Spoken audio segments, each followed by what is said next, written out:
Christ, my hope, has risen indeed. Good morning, everyone, and welcome to Mrs. Herpy's first grade class today. It is Thursday, it is May 14th. It's the feast of St. Matthias. Let me tell you a little bit about him. St. Matthias was one of Jesus' first disciples. In today's first reading, we read an account of how, after the ascension of our Lord, which we'll celebrate next Thursday, St. Peter proposed to the faithful that a disciple of Christ be chosen to fill the place of Judas among the 12.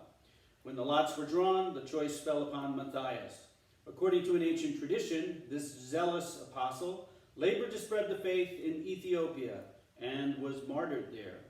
Let us invoke St. Matthias when in doubt about our state in life, that we're to select what does God want us to do with our life, and be prompt in the fulfillment of God's will. Keep in mind our usual intentions, of course, the end to the coronavirus and social isolation. Share your intentions with those that you are with, or keep them in the silence of your heart as we pray the gospel today, which is a reading from the Holy Gospel according to John. Jesus said to his disciples, "As the Father loves me, so I love you. Remain in my love. If you keep my commands, you will remain in my love, just as I kept my Father's commandments and remain in his love. I have told you this so that my joy might be in you and your joy might be complete. This is my commandment, love one another as I love you. No one has greater love than this, to lay down one's life for one's friends. You are my friends if you do what I command you. I no longer call you slaves, because a slave does not know what his father is doing. I have called you friends because I have told you everything I've heard from my Father. It was not you who chose me, but I who chose you and appointed you to go and bear fruit that will remain, so that whatever you ask the Father in my name, he may give you. This I command you, love one another." The gospel of the Lord. Praise to you, Lord Jesus Christ. Through the words of the gospel, may my sins, our sins, be wiped away.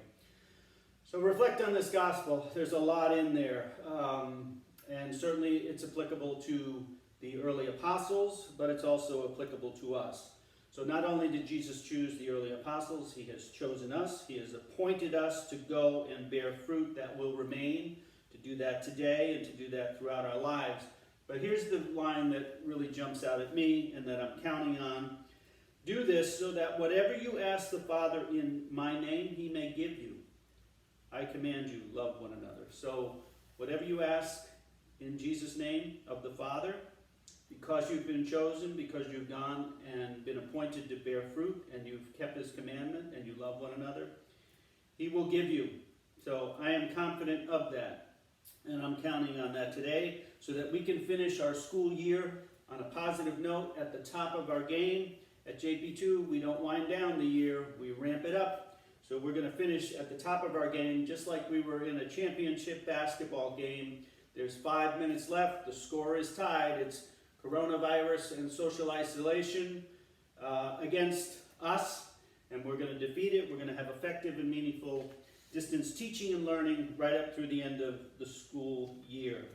Positivity Project, Other People Matter. Remember to be diligent, about the protocols for viruses. Be enthused and diligent about your work. Remain calm. Use common sense. Be creative and unified. There will be liturgy of the hours every morning at 8:10. Teachers remain available from 7:30 to 3:30. The office is open from 8 to 4. And on Monday, we will live stream school mass at 10 a.m. You can see it on our Facebook page. Monsignor will be saying mass for us. If you have an American flag there, salute the flag, make the pledge. God bless America, and have a wonderful day, everyone.